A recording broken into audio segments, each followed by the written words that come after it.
Hey Trails Collective, Ian here for the weekly rundown ending January 8th, 2021.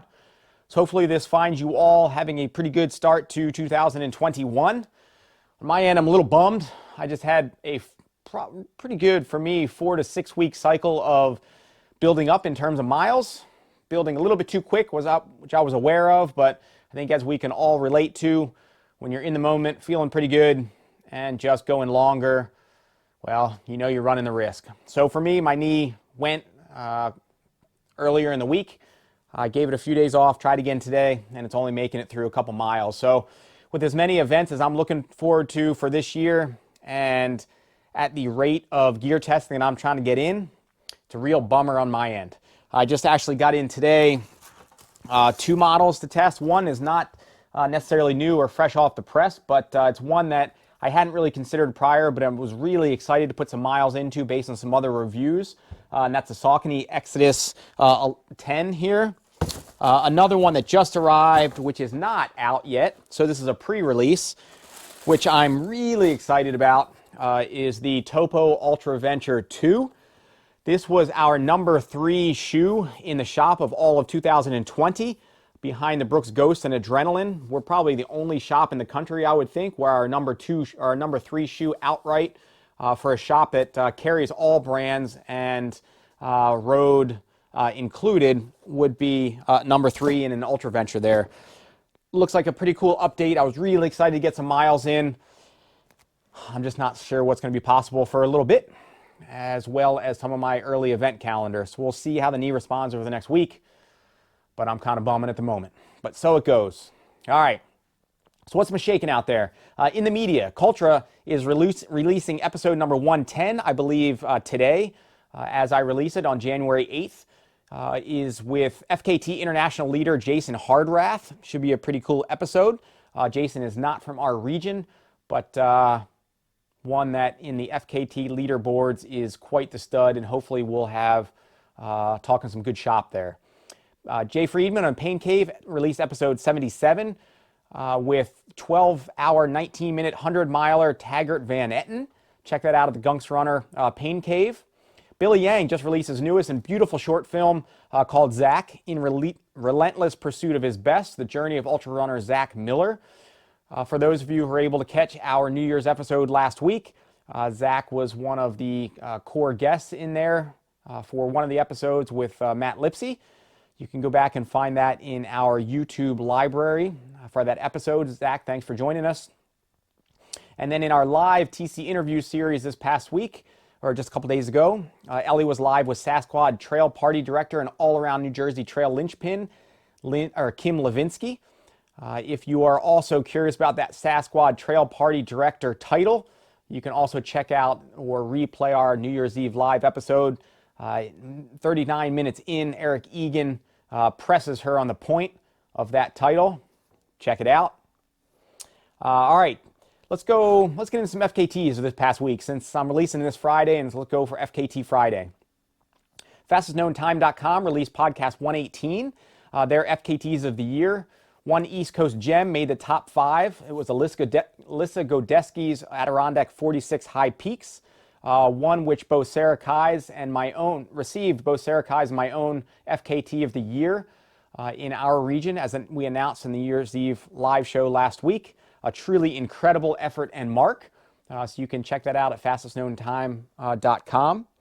And then getting into, and this is where we pull these from each week, or where I pull these from each week.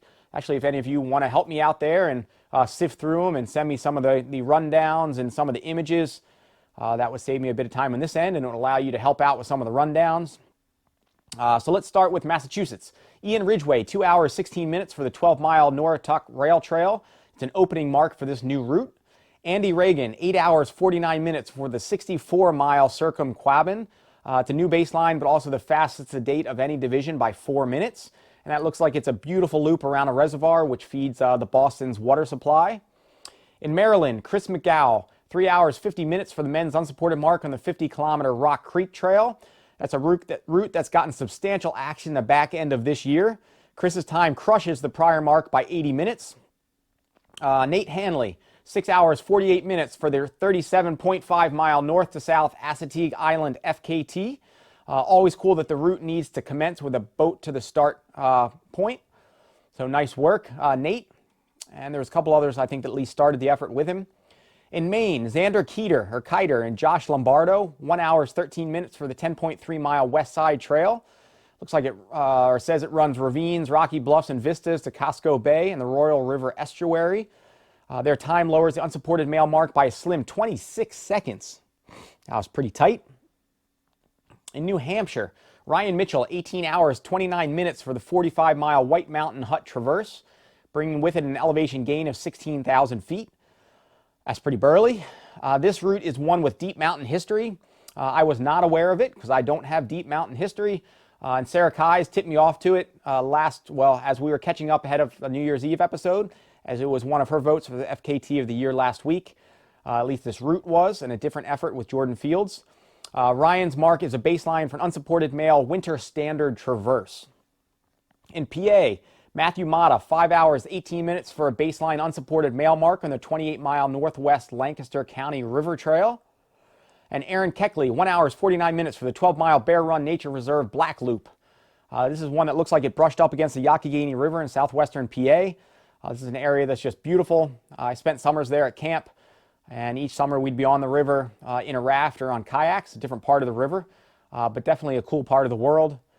David Kennedy, 3 hours, 8 minutes for the 22-mile Wissahickon Four Corners Loop, lowering the prior male unsupported mark from July by 10 minutes. In Virginia, phone's ringing. A little awkward when the phones ring in the middle of a live episode. Typically I just silence it, but it looks like it's Matt Lipsy. What do you say we just take this call? Matt, what's going on, man? Ian. Yo. Hey, what's up? Well, I, a little awkwardly left the phone on during the weekly rundown filming here, but given it was you and given most people probably know you at the moment, I thought I'd at least answer and, bring you into this episode. What's shaking? Awesome. Well, hey, I got something big. I think you're going to want to see it. Oh, wow. Right on. Sending me a video or something going on now, or what's shaking? Yeah, it's live. Oh, wow. All right. All right, hang on. I'll cut over to you. Hang on. Coming at you. All right. Yeah. All right. Matt Lipsy's got something going on. Matt Lipsy's always entertaining. Let's cut over to Matt Lipsy live.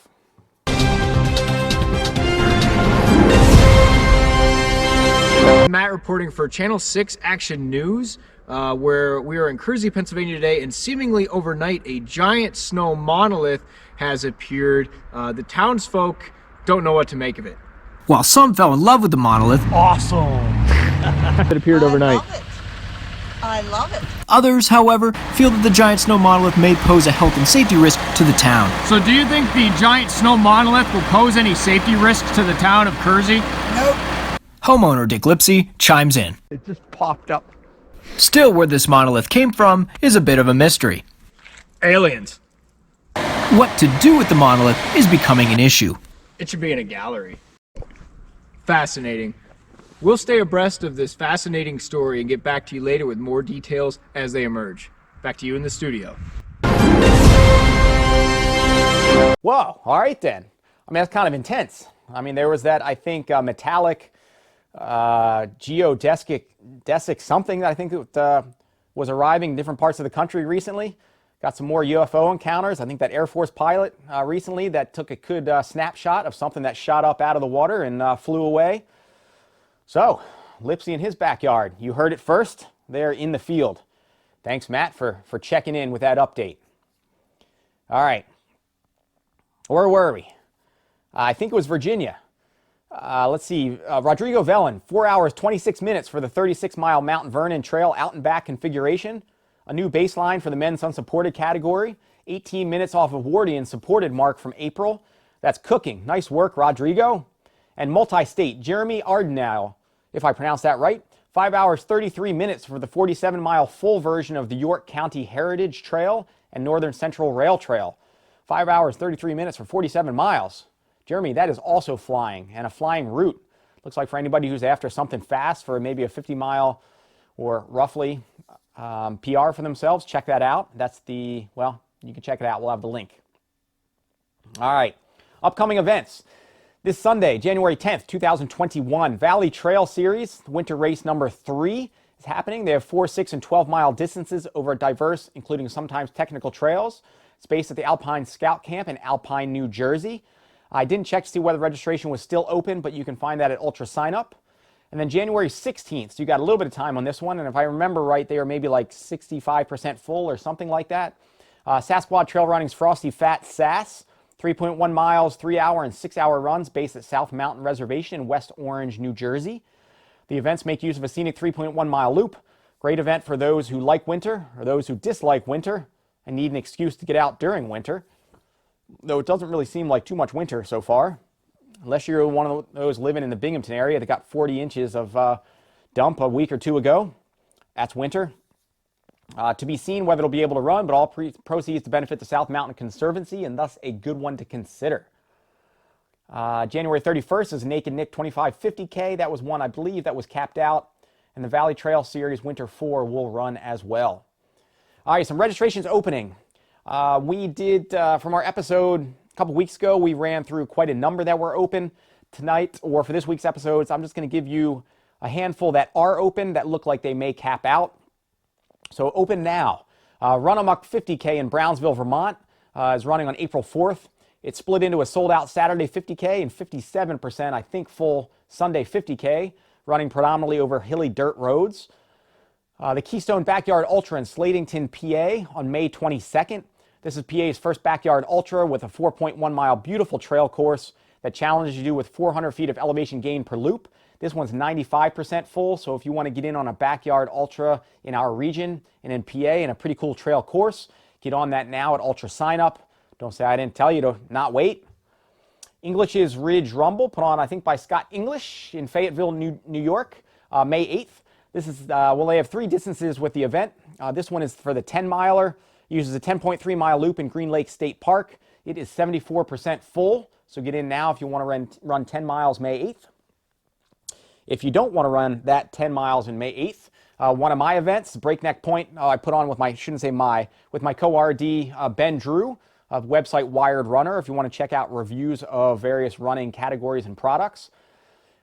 Breakneck Point Trail Runs also runs in Beacon, New York on May 8th. Both the half and the full marathons are 69% full. I haven't been looking at my registration lists for my events that are open, so this was news to me that we are pushing 70% full. We probably have some rollovers that still haven't registered that will get guaranteed slots. So if you are wanting in on Breakneck Point, I don't know, maybe I could just assume that's going to fill up by February. We will have COVID modifications and mitigations in place, which we use this year, including wave check-in and start, and reduce contact and precautions out there. So if you want to join us this year, don't say I didn't tell you to get your registration in now. C&O Canal 100-mile in Knoxville, Maryland, running April 24th. It's a looping course run entirely on the C&O Canal towpath running between Antietam and Brunswick, Maryland. An entirely flat course for those into that sort of thing. 64% full at the time of filming. And then 2 that aren't close to capping, but which weren't on my radar prior. One benefits the Meeks Mountain Trail Alliance in Hurricane, West Virginia. It's a 5K and half marathon called the Crush Run Half. It runs Saturday, February 13th. And then one that is personally vouched for by Trail Sister Grace Langhines. You know it must be a good quality down-home event. The Squirrely Tail Twail 1 half marathon put on in or running in Lewisburg, PA on Sunday, February 14th. It's a semi-flat course with a short runnable climbs and trails around Gifford, Pinchot Lake. So that is what's shaking in the trail world. Send some energy my way so I can get this leg back in action, as I would love to be running strong and building up, as I haven't in years now. And it's really fun to be testing product and getting it out before you. I have some miles in an ASICS trail model, Fuji Trabuco Light, and I got the miles in. I was just waiting to do a multi-shoe test to really test its traction against others, because its traction actually really surprised me, but I wanted to put it head-to-head. So stay tuned for that, and I'll also get one up pretty soon for Eric Kozek in the Hoka Mafate. Just want to get a few more clips in to round out that review, so stay tuned for those. I'm also going to get out, hopefully, which I've mentioned the past couple weeks, just hasn't happened yet, been in a gear review of a TimberMade product, which has been pretty exceptional. Stay tuned for that. Hopefully I'll get it live by next week. I keep saying that, but I'm getting close. I'm just doing some deep research for that one. All right, thanks for checking in this week. Tune in. Thanks to all of the Patreon supporters so far. Thanks to all of you who can share, I don't know, just giving us a good word, sharing in our communities, reposting on your own pages, reposting to group pages. I really appreciate the support. We're working on some feature articles coming for this year as opposed to just a weekly rundown, so I'm pretty excited about those. We'll do some for best regional races in various categories. We'll do some for best trail towns across the region and states. So stay tuned for some of that, and stay tuned for me reaching out to some of you asking for your insights and votes. All right, stay safe, and I'll check in with you next week. See ya!